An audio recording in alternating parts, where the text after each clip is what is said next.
Welcome back to JBSports. I'm your host, John Burton, and today is Wednesday, which usually is wrestling, but I do that on radio. Just for now, I will be back to Wrestling Wednesday soon, but today is a special episode. I'm here with my friend, Andrew Laser. Andrew, introduce yourself real quick. Hey, what's going on, guys? I'm Andrew Laser. I go to college with Jonathan. We commentate games together, and he wanted me to come on the podcast, so I'm going to talk sports. Yeah, we're gonna get his debut. He's got a few opinions of some recent stuff we're gonna get into. Of course, free agency we'll get into. He's an Eagles fan. I know I have a lot of Eagles fans on my podcast. I don't know how that worked out. I just have a lot of friends that are Eagles fans. It's been rough, guys. It's been a little rough. But the first thing we're gonna get into, I think Andrew's a little more hyped into it right now, was last night there was a record set. There's two actually, maybe a few more. But the record set was the second most scoring all time. Some people say first because they don't believe Wilt, but record-wise, second most of all time. Bam Adebayo scored 83 points last night, literally when I was recording with my friend Turner, and it came out of nowhere. Absolutely nowhere. And if we're going to look at the stats real quick, just to give a quick insight to it, 42 minutes, 83 points, 20 for 43, 7 for 22 from 3, and then 36 from 43 from the free throw line. The threes remind me against that one Shepherd game we commented. But yeah, that stat line, it's not the prettiest looking one if you're looking at the actual shooting percentages of it. I know you have an opinion on the free throws. I just looking at that game, 59 free throws for an entire team. I looked at it. I know the Wizards are a young team. Mm-hmm. That was like the most tragic fourth quarter I've ever seen play by a team triple teaming a guy who's not even in MVP conversation, although now people are starting to put him in top 10 conversation just off this performance. But just 59, I don't know if I've ever seen that in a game where that many free throws gets attempted. I went out on a limb and was telling all my friends yesterday that I think the referee squadron for that game should be drug tested. Not even Bam Adebayo, because this performance, while it was impressive, 83 points is impressive. 46% from the field, 31% from the three-point is not the greatest in a 83-point game performance. Yeah. I will give him credit because to make 36 free throws in a game is pretty unbelievable. Yeah. I blame Alexander Sarr. That man at the start of the game was torching Bam Adebayo. They were having matchups. I believe Sarr almost ended the first quarter with he was at like 20 points maybe, or at like 20 points at half. So yeah, that turned Bam Adebayo into a monster. Yeah, and I will say one thing I don't think people are looking at is Alex Sarr this game. He only played 20 minutes, so he only played half the game. So if people are like, oh, Alex Sarr, horrible defense, how do you let Bam score 83 on you? It wasn't him alone. Don't put that only on Alex Sarr. Alex Sarr, 20 minutes, 28 points, 12 for 19, 4 from 7 from 3, had a really good fade on Bam too on an inbounds play. 6 rebounds. Did he go 1 turnover? Injury? I don't know if it was injury. I think it might have been. That's a terrible coaching decision by Brian O'Keefe. And that's the reason. The plus or minus was only -9, which literally no one on the Wizards was positive when someone scores 83 points on you alone. But Alex Sarr didn't have a terrible game. Was he the best defender? I'm not going to say he was. There was some points when he was guarding Bam, that it looked bad. He looked like a baby. But also, if you look at some of the more in-depth stats in the league, Alex Sarr isn't a bad defender. Sometimes you just have a really bad night, and for the Wizards as a whole, having some bad years, this was probably one of the darkest ones in a while, especially because they're looking more promising. I mean, Trae Young didn't play. You're still waiting for your, not franchise, I don't even know what you count Anthony Davis, your glass center at that point. Yeah. You're waiting for him to be back next year. So you're still just trying to tank, and what a glorious way to tank. I mean, 83 points is crazy. And I don't agree with Adam Silver on a lot of things, but this new anti-tanking rules he's going to implement, I think I'm going to love, because I mean, as much as I want to appreciate this game, it was a really disgusting showing by the Wizards. Yeah. So it was great for Bam. I am happy for him. It was cool to see him and Asia in the post-game press conference talking and stuff.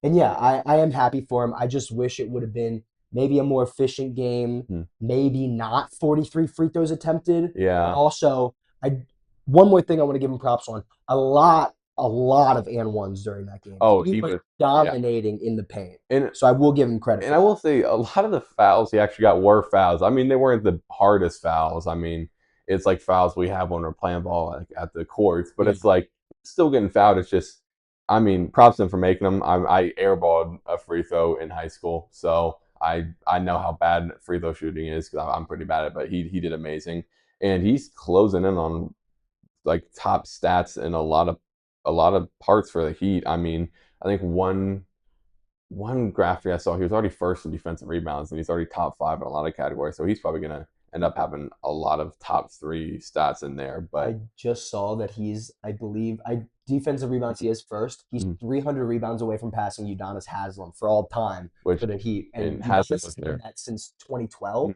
So yeah, it's pretty big. Bam is a monster. I remember when everyone first really started looking at him was that bubble run with Jimmy Butler there, and he got that game-winning block on Jason Tatum. I remember That was the greatest block that I've was seen to the. I that can't believe his wrist didn't break. yeah, that was an amazing block. I remember that whole bubble thing was weird. TJ Warren was scoring 40. That's how you know it was just something was different in the air. Oh, And not just COVID. It was just a different playing space. yeah. And the Suns were great at that bubble. Like it was weird. But just second all time now, passing Kobe. I know there's been a lot of discourse. I know a lot of players are kind of giving him some flack for it. Who was it? Kelly. Ime Udoka, Yeah, my head coach. his head coach of the Rockets talking massive trash. It was so basically he went into it. He said it's a good achievement. I mean, it's a lot of points, but he said there was a lot of free throws and it was against the Wizards, which was kind of funny. I mean, Ime, you got other things to worry about right now. Where we're in the standings, we should be higher, but it is what it is. Because I think we dropped down to 4th. I don't fully remember, but we beat the Raptors, which I mean, a lot of good things were overshadowed last night. Cameron Payne got a career high. That He got like a 32-point game, and he's overshadowed. And it's like, yeah, I'm not going to let it take away from him, take away from my night. I'm still going to have fun, which is great. But a lot of things happened last night. A lot of good plays too, and it's just 83 points is kind of hard to glance over. Yeah. The Sixers game, though, that was a much needed game. We're slipping so far in the standings. I think we're 8th right now. Yeah. It's tragic. So for us to win a game where we had to have Campaign 32, Kelly Oubre 30, I believe it was Quentin Grimes 23, and then like VJ had to also have 23. Yeah. I mean that if you can't win games like that. So the fact that we pulled that one out was good, but we need players to come back. I believe Paul George should be coming back either next game or one more game on the suspension. Yeah. So that should be good. I need Embiid to get back from his tweaked knee. Embiid, figure it out. Yeah. Embiid, I've talked about it a few times. I think last year I made a short saying, maybe it's time to trust the new process instead of Joel Embiid, which he's a great player. I know Kelly Oubre had some words on the 83-point game too. He said, again, it was a great accomplishment. He was salty that he passed Kobe, but he said Joel Embiid, I think he scored 71, more efficient in 3 quarters. So everyone's having a little shade at Bam Adebayo today. I don't know. It's just the hate watch, I guess, is crazy right now. Yeah, no, that's on. I shouldn't have done that, but I am salty that 43 free throws is just unbelievable. When you do look at the game, it is pretty obvious that. And I also did think it was surprising. No one on the Wizards fouled out. When I saw Alex Sarr had 20 points or 20 minutes, I was like, oh, he must have fouled out. Like Bam must have just absolutely dominated him. No, that wasn't the case. He actually had. There was 1, 2, 3, 4, 5 people with more fouls than him. So like I guess he just went out with an injury. That's what I don't remember what happened because everyone was really watching Bam, but he had a pretty good night. 28 and 20 minutes isn't something to be shy about because if his trajectory went on, he would have been probably like 40. 40, yeah, maybe around 50. So it would have been an all-time game to remember, and it's going to be. But going off of Bam, you know what? Records are meant to be broken. There's so much discourse about records these days in both leagues. I mean, NFL, you have everyone with the sack record where they're like, hey, you got more games than what these guys had. Imagine what they could have done in these games. And the whole record thing, I get records are important. They're a lot of fun. They're fun stats to have. But sometimes people just need to care about it a little bit less because some things just get a little too out of hand. Like dude, Kobe, I mean, he would have been fine with it. He wouldn't have cared. Mm. He's got 5 championships. I don't think he cares about an 81-point game as much as people think he would. Yeah. So I think people just need to get over a little bit. But it is what it is. 83 points is nothing to scoff at. I'm never going to score a point in the NBA, so I can't really say too much. But going on from the Wizards game last night, what I was talking about with Turner also was free agency. As an Eagles fan, we've talked a little bit about it. We haven't had too much to talk about, but we're going to see a lot of loss compared to a lot of gains. Specifically, Jalen Phillips going to the Panthers on a 4-year, $120 million contract. Jahan Dotson going to the Falcons, which I have his jersey and a Commanders jersey. Still remember those days. Nakobe Dean, he left to the Raiders. Reed Blankenship, your safety, he left to the Texans. Matt Pryor left. Brett Toth left. Sam Howell, the GOAT of quarterbacks, not really. He left. I also have his jersey. I have a weird jersey collection. But a lot of your guys are leaving. And then the two people that you pick up are Tyreek Woolen, which I think was a great signing. I really wanted Tyreek. He was one of the guys I wanted.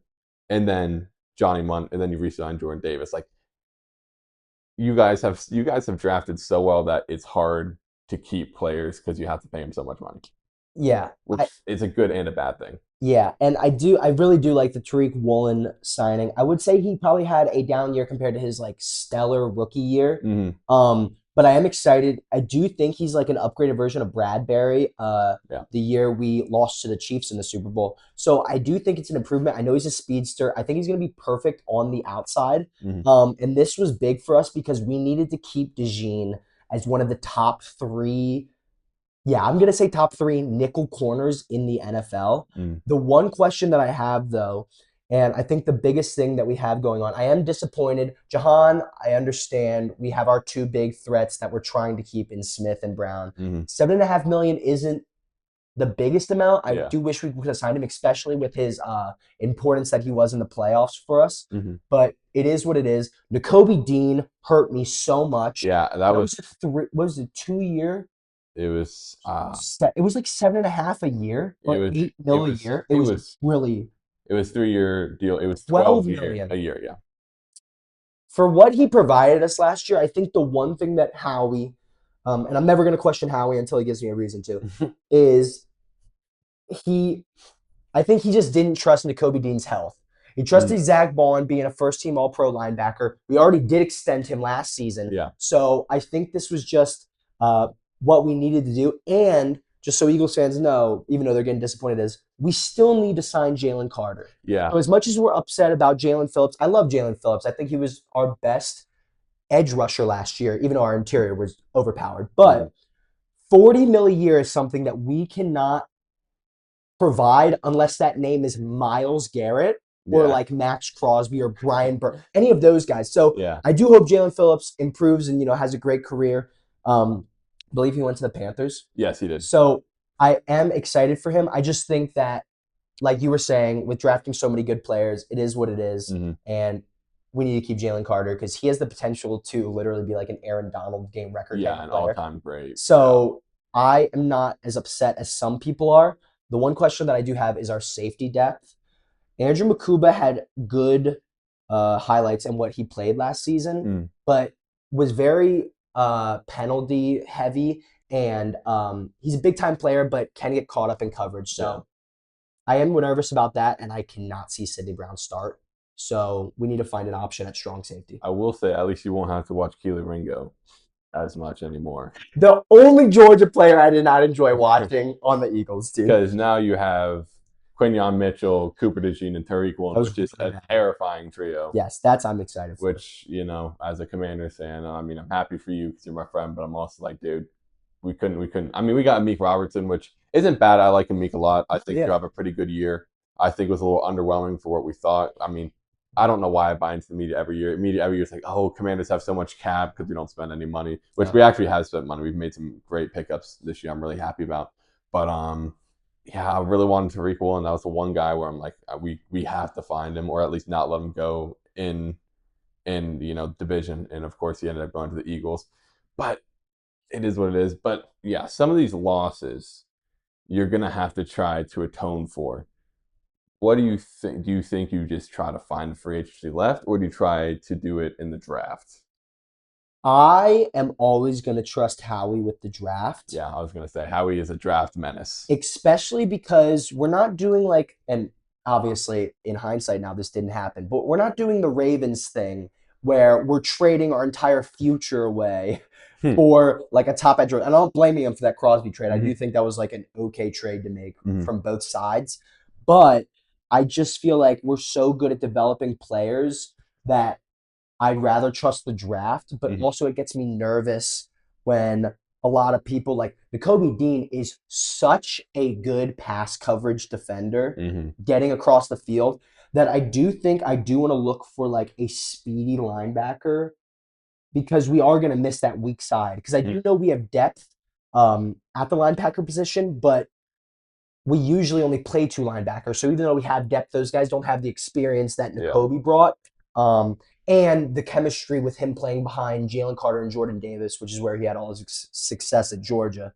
So I am going to trust the draft more, but if we were to sign someone, I would like either a like solidified swing tackle, because I do think we're in need of that, and maybe a speedy weak side linebacker. Yeah.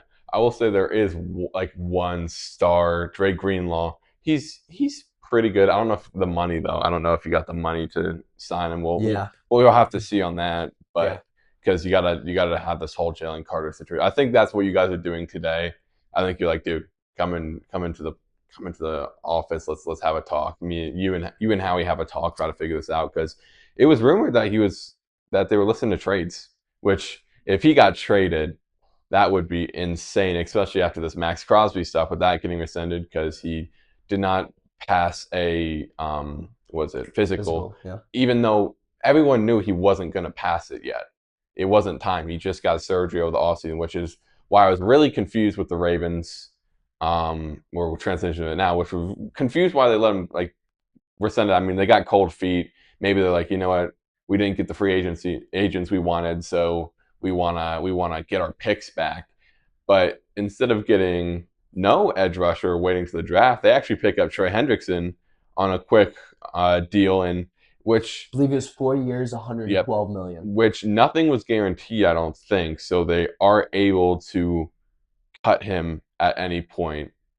Which I saw someone say they cut him after the first year. I don't think that's going to happen. Trey Hendrickson is a beast, which really sucks for Joe Burrow because he was really. I bet he was the happiest man when he's like, "Oh, dude, Max Crosby's out of the division. I'm good."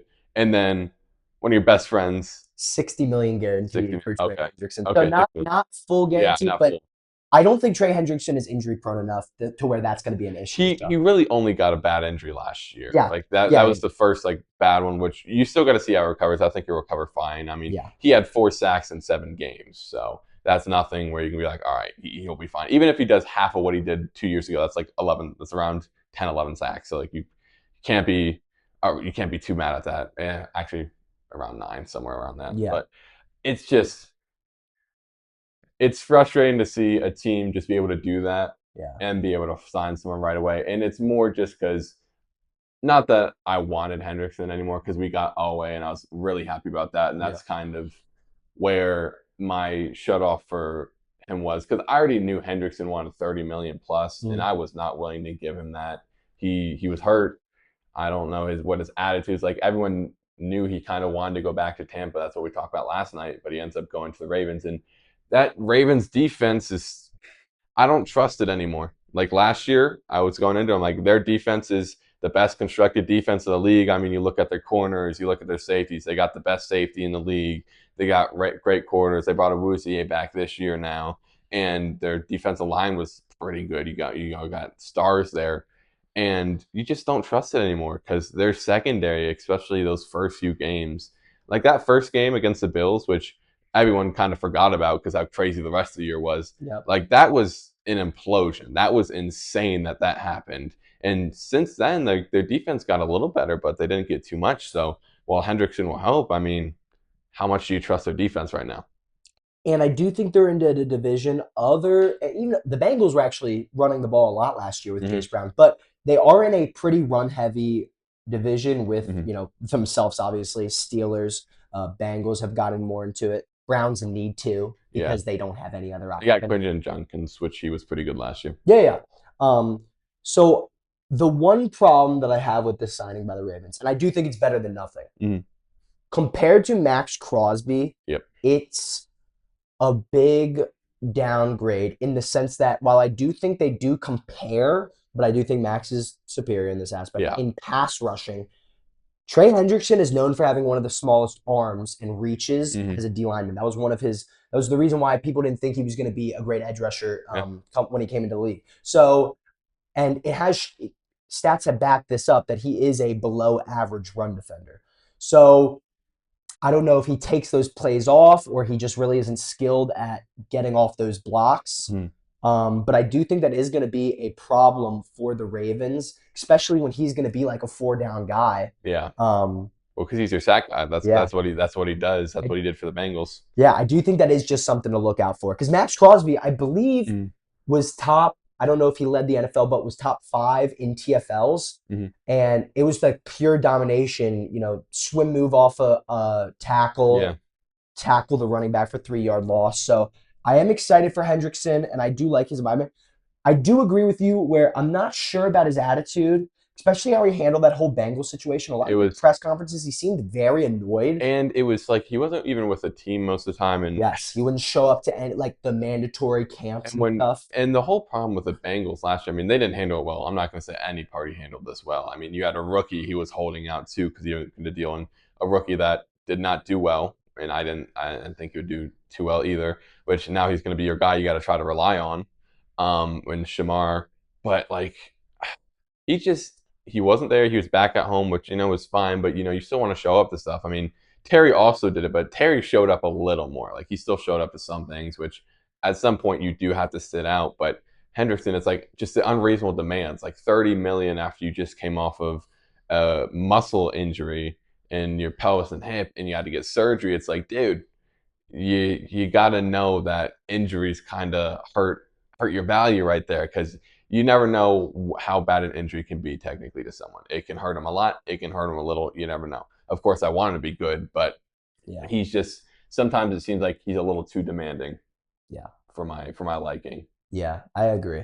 And yeah, you were right. 7 games, 4 sacks. I do think he can be good. Yeah, 100%. But there is also the point of edge rusher, 3 years younger than Crosby. Crosby's 28, Hendrickson's 31. Yeah. And, a lot of players that start off slow will end slow. I noticed that where they have like a burst. If you compare it in NBA terms, I'd compare it to Victor Oladipo in the sense where came in pretty slow, on the Magic. He was a high pick, but that draft was terrible. Yeah. And then, became a 2-3-time All-Star, really made a name for himself, and then injuries. Not saying that this is going to happen for Hendrickson, but coming into the league, his first 3 years, I mean, he wasn't even a starter. He didn't play much for the Saints, until last year. Yeah, so I do think injuries can definitely derail his career as quickly as, he was slow coming into it. So it's going to be interesting to look at it. And obviously, as an Eagles fan, I do not respect the Dirty Birds at all. So I do hope he has a down year, dude. Yeah, and just with like the whole NFL, the playoffs were great, but it was such a weird year, honestly. Yeah. So many weird things. I mean, my team, I'm used to losing, but I'm not used to that many injuries. That was kind of a shocker. I felt really bad. And Stroud having a down year because of that, it was. Oh yeah, Jane was hurt, and Stroud with the Texans, like he was hurt. He didn't have an offensive line. Commanders and Texans because of how injured the Texans were also. Yeah, it's both those squads got. And rookie year, C.J. Stroud and Jane Daniels, the 2 best rookie quarterbacks of all time. Jane Daniels the best one. I will die on the hill right here, number 5. But I do think he will be better than. I think he'll be better. Our offensive line is a little more. It's going to be healthy. I mean, we lost Biotis, which was a huge hit in my opinion. Like going into our free agents, I mean, Owe as an edge, we needed that. We got the Patriots edge. I forgot what his name was. I'm going to have to look it up real quick. But it's just that we made a lot of good free agency choices for once. There are some things that hurt, like Tyreek Woolen losing him. That hurt. Romeo Doubs, I really wanted him. He went to the Patriots. That hurt. That's a great pickup by them. Yeah, that was I really like that pickup for them. But it's just at least we got defense because defense was the biggest problem for us last year. Corner, we got Amik Robertson, which should help. He's probably coming in as number 2 because I think Mikey had a down year, and I think I can't even try to sugarcoat it. It was a bad year for him. He gave up, I think, top 5 in yards and touchdowns, something like that, and he looked bad. I think he'll be back. I think he needs to go back to just the nickel spot. I think we need to have Amos and Amik Robertson on the 1s and 2s because Amos had a really good year. He was playing amazing until he got that hip injury, and that got him out for the rest of the season, which absolutely sucked because I loved Amos. I loved him coming out of the draft at Ole Miss for us. I was ecstatic with that pick, and it turned out to be great. He probably played as our best corner on our team because we have a guy like Marshawn Lattimore, burnt toast. He's gone. Good luck to him. I hope he is able to find another team or find a career somewhere else. But defense was a priority, and I'm glad we fixed that priority. We also got a really good linebacker. He is getting better at coverage. He's going to be better than Bobby. Bobby, the biggest problem with Bobby is he was slow. I mean, he could tackle, but he was slow. You had him on Bijan Robinson one play. I think I turned the TV off for a good 5 minutes and then went back eventually and saw us lose that game, which we beat the Falcons the last 3 years before, so that sucked to lose it, but Bijan's a beast. But we're getting younger, which was another big thing because I think last year our average age was around 35 per player, which is insane. You want to talk about unction? Everyone thought the Clippers were an unction. They were a little older, but that's just because they had less players. The NFL is way harder. We were the unction factory, dude. And right now we still need to get a tight end. That's amazing. I would have thought the oldest team was like the Chiefs or something. No, we were the unction faculty. Adam Peters loves his 1-year prove it deals to these veterans. We're probably not gonna have Bobby Wagner back. There's a lot of defensive linemen that we picked up, but we re-signed a lot this year. What's the word with Ertz?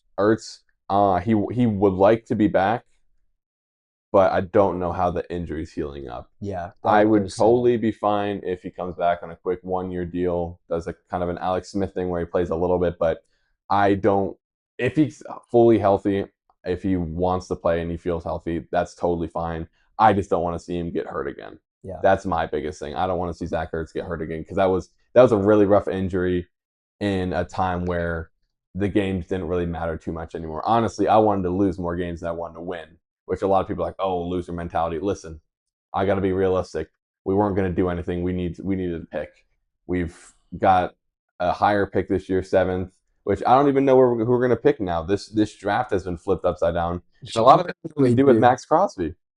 Because, the Raiders, they signed all these people. Then they have a totally different approach now where they need to trade Crosby because Crosby made a podcast episode saying bye to the fans. You don't just do that and then come back. Myles Garrett, yes, he made a letter, but the difference is he signed for $1 bajillion. Yeah. Max Crosby didn't pass a physical, so he got sent back.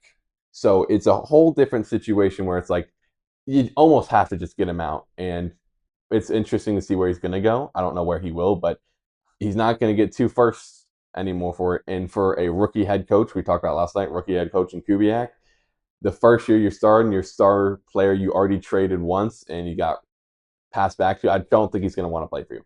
Yeah, I also had the theory in my head just from seeing so many videos. Max Crosby loved playing for the Raiders. I don't know why. You should ask him. But it was abundantly clear that he loved being like the fan favorite of that team. He liked like the fan base and everything. Yeah. I have a theory in my head that this was failed on purpose. Kind of like the opposite of the Mark Williams situation where he definitely wanted to play with LeBron and he wanted to go to the Lakers. I genuinely think Crosby is a player that wants to – he's the type of player that wants a statue at a stadium. Yeah. There's players like I have to go to basketball because I love basketball so much. Kevin Durant, who know they're not going to get a statue. No, he's not going to get a statue anywhere. He's not going to get a statue for the Rockets, that's for sure, with all that Twitter stuff that went on. Yeah, but he made that decision. He'd rather take rings and the accolades of team success over being like the fan favorite. Dirk Nowitzki, same thing. It's like he stayed there his whole career, had one of the toughest rings of all time. Probably, in my opinion, the toughest. Yeah, I mean, it was crazy. It was like Portland, Al, Kobe, OKC, and then the Heat. Unbelievable. Yeah. But that type of situation, I think, is what Crosby wants to do.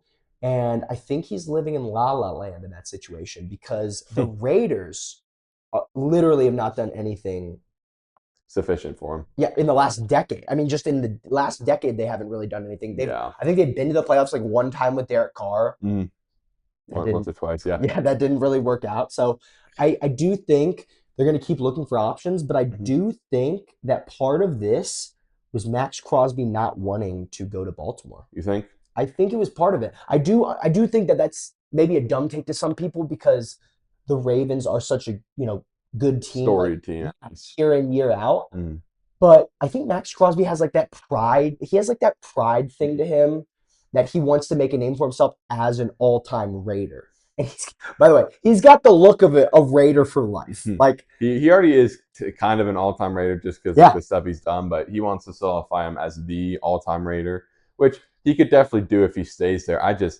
The awkwardness of the situation is just going to be very hard to get through. And you know what? Maybe they can all be professionals and be like, you know what? It is what it is. I'm back. I'm ready to play for you. He's still getting money at the end of the day. Yeah. It's not like he's not getting paid. This guy's going to get paid wherever he goes. So honestly, I don't think he really fully cares unless it's a team like, a really bad team. But it's interesting to see where he could end up. I mean, we talked about last night, potentially like the Bucks, but there's a lot of teams that I think called but might be hesitant because the whole story of the failed physical is you don't know because the Ravens say one thing, then his agent said he was fast tracking. Actually, he was doing better than what people thought he was going to be doing healing wise already. So you just have this polar opposite where what is a team going to trust? Is it going to trust another team or is it going to trust the agent that wants to get himself paid and in a better situation and his player? So it's going to be interesting to see which teams are like, you know what, we're going to bite the bullet on this and see if it's going to work out. Because I think he'll be fine. He's 28. He's still young. He can heal up well.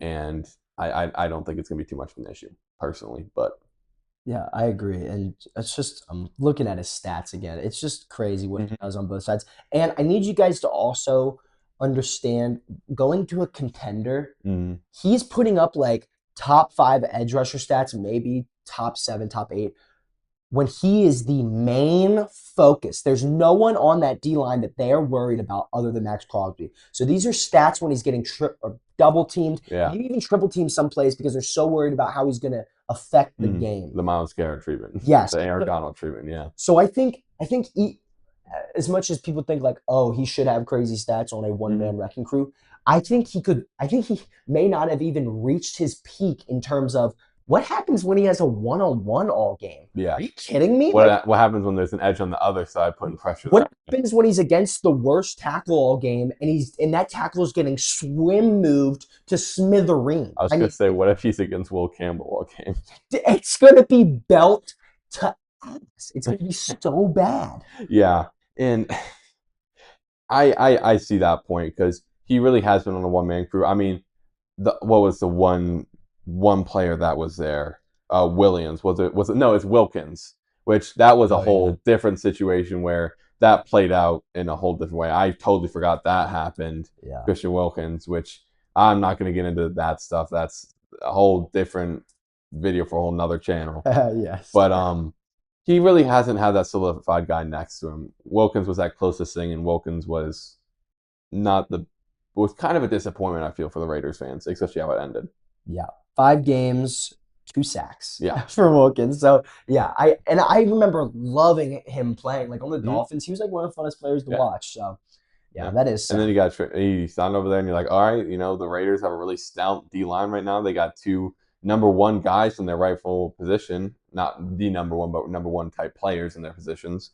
And it just didn't work out. So Max was thrust back in that role of being the one-man show on defense, which he really was. Max was doing pretty much everything. There's practice clips where he's playing on offense, he's playing defense, where literally in practice he was playing every position.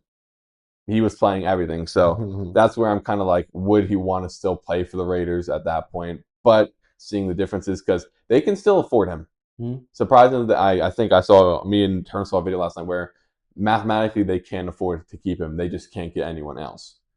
And in that situation, like the O line, you got Linderbaum, but it's not a horrible. It's not the $8 million worst more than any center before him. Yeah, resetting the center market like that is so diabolical from the Raiders. They're like, it's almost like they're like, I think we're going to be bad for the next half decade, so we might as well just screw the center market. Let's just throw a bag out. It is hilarious that the center market was reset before the running back market again, because that's just running back market. That's been the topic of the last few years, especially with a guy like Jonathan Taylor. But I did want to look into it. Do you know what Kenneth Walker's contract was with the it was 3 year, I think $12 million a year, something like that. Maybe more. Are you guys hearing that?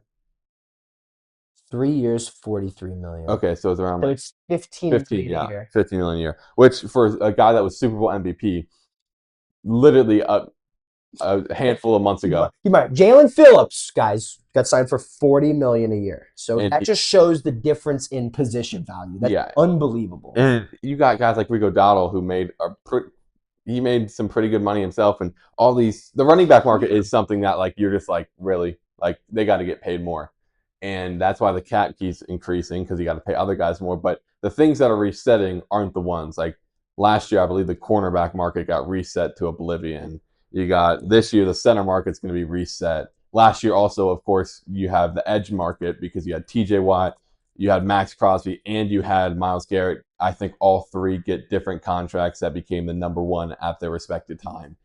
So you're going to see maybe a guy like Jalen Carter also somehow reset this market if they can get it done. But the market's weird. I feel like markets ebbs and flows of the NFL. In the one place that struggles from it the most is the running backs. Even kickers last year, we paid Matt Gay a bag to kick curves. Yeah. And we almost reset that market. So the fact that the running backs, the most that the Super Bowl MVP is making is $50 million a year is insane. Yeah, I agree. And I need to give Howie a little bit of credit here because the thing that I was scared about, and we do have to worry about that with Lane coming up because I know he's in the last couple of years of his, career. We did a great job. I say Howie did a great job of keeping their great O-line at a good ceiling. A lot of these guys are making like the same amount. They're all making around 20 to 22 million a year, but they're all Pro Bowlers / all pro type players. So Jordan Mailata signed a couple years ago, I believe last year, 3 years, $66 million extension. Lane Johnson's a $21 million cap hit. I believe Dickerson is on a 4-year, $84 million extension. So while I am worried that one day we're going to have to extend these guys and we may have to let some people extension is the one thing where I'm like, Eagles fans, like they have a great team they draft for us, they'll always be fine. But those extension years where you got Cooper DeJean, you got, all these young players, Jalen Carter at the same year, that's like you got a lot to worry about. I mean, Quinyon Mitchell, he's going to reset the market. Let's be honest. Yeah. Like, he was amazing last year. Him and Christian Gonzalez, oh my gosh, the market value for corners is going to be insane. Yeah. Which is why I really want us to get a really good corner. I really want us to get one for a long time so we could have it without resetting the market. But that'll be a problem. Real quick, though, the Commanders did sign a new person. Chig Okongwu, a tight end from the Titans, 3-year deal. That's a utility guy. I was going to say, he's one of those guys where because Jaden Daniels, what he thrives on the most was that Zach Ertz play where it's a catching tight end. He's a threat in the end zone. He's a threat on third down. A very big RPO option. He can be this guy, and he can run the West Coast offense that we're going to run even better than Benson, which I wish he could be what we want him to be. He can't, but this was a great pickup, and I'm really happy about it because tight end is also another position where we need to find something and figure it out, and we just did. Which between him and Njoku, I was fine with either one of them, but I'm really happy about this one. Yeah.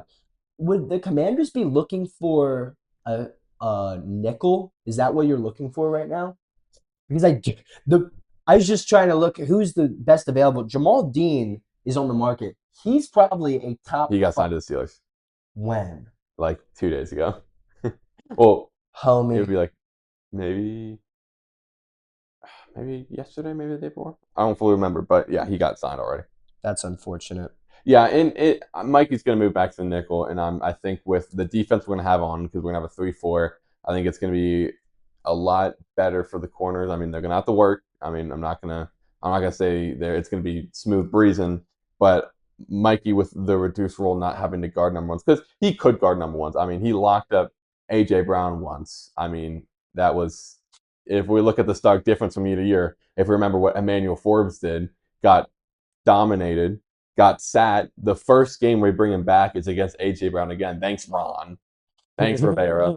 And that happened. And then the next year, Mikey does well. So there's glimpses of Mikey, not to get back into the whole corner stuff, but there's glimpses of greatness with him, and I know he can be great. So I'm excited for him to move back in a more comfortable position for him, because last year I'm like, oh, dude, this is the best cornerback room we've had in a while. Trey Amos, Marshawn Lattimore, Mikey Sanders still compared to, you had Benjamin St. Juste, who I forgot which team we went to, and they were like, oh, it was the Packers, and they're like, oh, this guy's really good. I'm like, oh, just wait for a few weeks. He played better on the Chargers, but just wait. And then, Emmanuel Forbes, who he's been better since he's been gone, but I thought the room was going to be so much better, and it really wasn't. But this year, hopefully, it's a little better. Yeah, I do hope you guys can not have as many injuries, because I do want to see I just want to help rematch the NFC Championship where it's not BTA, because that's going to be a fun matchup. I will say. And I do think Jaden McDaniels is Jaden McDaniels. Dude, I almost do that. You think about NBA, man, it's okay. Jaden Daniels is so good. It's like scary to think about his potential. Jalen Hurts, as much as I don't like saying the arguments, as a lot of haters of his do, he has had probably the most good, should use a better word, but complete roster for a start of a career for a quarterback. And I think he should be way better than what he is right now. So I am worried about that. Ooh, and we just got Nick Cross too. Oh, Adam Peters is cooking. Adam Peters is cooking. Oh my God. That's who the Eagles could have used. Adam Peters is cooking. We make jokes that he's sleepy Adam Peters in the beginning, but he's really picked it up. I mean, he's made some great pickups today. Nick Cross is huge, because Quan Martin, I love the dude. I remember seeing his game against the Titans where he slammed a guy with 2 separated shoulders. He was playing 2 years ago with 2 separated shoulders. That's why last year I thought it was going to be way better. Wasn't that good, but Nick Cross is such a nasty addition. Him and Will Harris are going to be some dogs, dude. Oh my gosh. APU, what was the contract? They don't have a contract for him yet, but AP, what a dog. What a dog, dude. I mean, that is. I didn't even see that when it happened. I was locked in another stuff. I know. Man. I can't even believe that. That's such a good pickup by you guys. Dude. Believe he was the free safety for the Colts. He could be free safety probably. I mean, it just depends. We just need safeties. I mean, that is also something we You're telling me, dude. Yeah. I literally am gonna watch. Shout out to Sidney Brown, because I love your highlights, dude. But oh my gosh, I'm not okay with him in coverage. So I am super nervous for that. Like I was talking to JB before this podcast. On the Eagles side, like I said, safety was the thing I'm most worried about. But we did struggle even though we struggled last year. Marcus Epps gave us like good playing time. He put in some good. He just doesn't have a high ceiling, because I believe he was on the Eagles, then left, and we brought him back. And I do like him. I like his energy. I do like him over Sidney Brown, because I do think he's at least versatile enough to at least keep up with tight ends and some slow wide receivers. But I am nervous about that. So yeah, that's a great pickup. Yeah, I take back everything I said AP to all my friends. I didn't say it on the podcast. So I'm an AP. I'm a Adam Peters defender, which a lot of people, especially on the Commanders, aren't. Which I don't know why they're so hypocritical. It's like AP does so much. I mean, the 1 year prove it deals were a little annoying. Oh, safety Harrison Smith got released, but he's probably retiring. So we'll take him. You'll take. Oh, okay, Seahawks tender Bobo. Kirk Cousins could also be an option for the Vikings. Oh my gosh. Imagine Kirk Cousins back on the Vikings just looking through this stuff real quick. Just so we all know, in my opinion, Danny Dimes is the new Kirk Cousins. He got a bag. 2 years, 88 million, dude. That's why it's exactly how I compared him to Kirk Jake Cousins. Browning going to the Bucks. I think we talked about that last night. Long snapper news, dude. Check that out. Long snapper, yeah. Arizona Cardinals are signing former Giants long snapper Casey Grader. I don't want to talk about long snappers because Cameron Cheeseman makes me want to boil my life. Is Barnes going to? Barnes, that would be to the Giants. Oh, okay. Zaire Barnes. Yeah, Giants making some good moves too. I'm not gonna lie. I'm just trying to find this Nick Cross stuff real quick. Yeah, here it is. Commanders agreed to deals with tight end Okongwu and Cross. Not gonna be Cross's deals for 2 years worth up to 14 mil. $7 million a year for Nick Cross. I'm happy with. Starting safety at 7 years. I'm not mad at that at all. So that's pretty sweet. Nothing other than that news has been too big today. I think a lot of people were just waiting for some of these last few pickups, like Commanders. We were waiting for a safety tight end. We got those two, so those were some great pickups. I'm really happy with AP and just Leo Chanel. Great. I forgot him. He was a great pickup as a linebacker for us. He's got the speed, he's got strength, and he can hit. Oh, I don't know. I was going to say, I don't know why the camera's so blurry right now. Sorry about that. Hopefully, it comes back into focus. But he's like a fast Mike, which is like rare in today's game, especially when you have a lot of specialist players. Yeah. So if you're gonna have a thumping Mike linebacker, you're gonna have a crazy fast guy who's also an off-ball linebacker. So the fact that you can get 2 and 1 is great, and the fact that he was on the Chiefs, right? Yeah, he was on the Chiefs. The fact that the Chiefs, I mean, what are you Chiefs fans were mad that they let him go. They're not mad? No, they were mad. I was about to say. At least a lot of them were mad. They were saying it was a good pickup for us. So the free agencies, I'm happy now. That's all I can say. I am happy because I trust in Howie Roseman. I do think it was sad how many people we let go. I think the thing that hurt me the most is letting Dean go. Blankenship had a down year. I think that was safe to say, especially because he was our number one safety. That kind of exposed him because he's a better secondary, still starter, but he's a better secondary safety. So I'm not as upset about that as I am for Dean. I do hope we can go out there and find someone. I don't know who that person would be, especially because the linebackers in free agency. I do like the Dre Greenlaw thing. The only thing that I would say, Howie is not I think that's the reason why he let Nakobe Dean go. He's worried about the health. Yeah. So and Dre Greenlaw, I still remember that injury. That was terrible. I think they would have won the Super Bowl. Yeah. So the Dolphins release Edge Chubb. Bradley Chubb get released. Bradley Chubb. Wow. That means they'll probably get more money after that. Oh, I didn't even know that, dude. Yeah. Which honestly is big for a lot of teams, especially with the Bucks, because we were talking about last night how Turner said he wanted Chubb. So if they can get that, that'd be pretty big for them. But yeah, it would. Yeah, other than that, I don't got nothing else. Yeah. Well, Eagles figure it out in the draft. Commanders, do your thing, AP. I'm loving what you're doing. Sorry about the camera blurriness at the end. It's probably still blurry now. I can't fully tell, but God bless you all for watching this. Thank you so much. I'm Jonathan Burton with my guests. Andrew Laser. God bless you guys. And we'll see you next time. Peace.